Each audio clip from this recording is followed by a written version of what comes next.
Halo semuanya, balik lagi bersama saya Ganesh Mesusa Nugraha. Kali ini saya berada di pantai ya mas ya, pantai laut.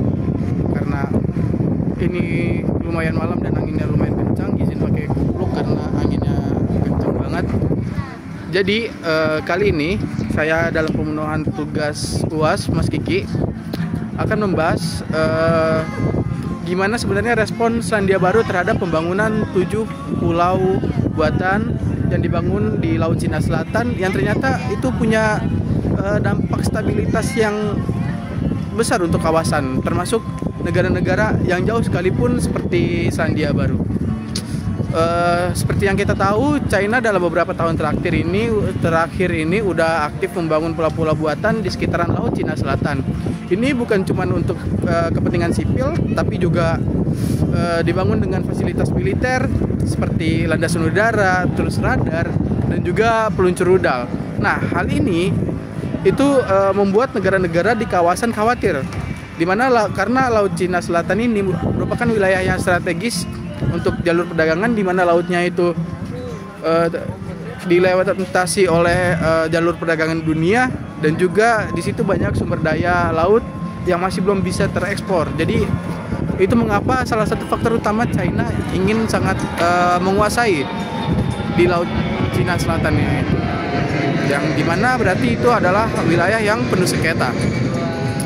Nah, selain itu Selandia Baru memang bukan negara yang punya klaim langsung terhadap Laut Cina Selatan, tapi ini menunjukkan bahwa kepedulian besar terhadap apa yang terjadi di kawasan tersebut. Kenapa? Karena Selandia Barunya sendiri ini itu menjunjung tinggi prinsip hukum internasional, terutama hukum UNCLOS atau Konferensi Laut PBB tentang hukum laut. Jadi waktu China mulai membangun pulau-pulau itu dan memperluas klaimnya secara pihak, Selandia Baru itu menyatakan keperhatian yang cukup tegas, di mana Selandia Baru percaya bahwa semua sengketa maritim harus diselesaikan lewat dialog diplomatik, bukan sekedar aksi sepihak seperti reklamisasi pulau dan militerisasi pulau. Selain itu Selandia Baru nggak langsung konfrontatif terhadap masalah yang ada di Laut Cina Selatan, tapi mereka juga melakukan upaya diplomatik untuk menunjukkan sikapnya, yaitu kayak yang pertama, di mana Selandia Baru itu mengeluarkan pernyataan resmi dari Kementerian Luar Negerinya Selandia Baru yang menyerukan tentang pentingnya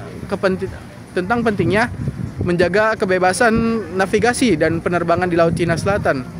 Dan juga yang kedua adalah dukungan terhadap keputusan Pengadilan Arbitrase Internasional tahun 2016 yang menyatakan bahwa klaim Cina atas Laut Cina Selatan nggak punya dasar hukum di bawah UNCLOS gitu. Jadi memang klaimnya itu hanya sepihak, tidak berdasarkan hukum UNCLOS. Jadi benar-benar sangat egois lah si Cina itu dalam mengklaim di Laut Cina Selatan itu.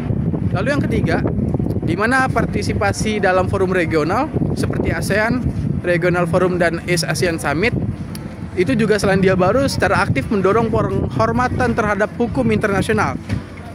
Bahkan meskipun hubungan dagang mereka dengan China sangat kuat, Selandia Baru tetap bersikap hati-hati, tetapi Selandia Baru tidak bersikap pasif, di mana itu bertujuan untuk menjaga stabilitas regional tanpa memprovokasi konflik. Jadi bisa kita simpulkan bahwa Selandia Baru itu menolak cara-cara sepihak seperti pembangunan pulau buatan untuk keperluan militer.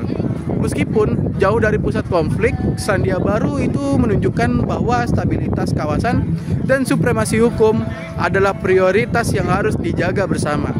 Sekian, terima kasih.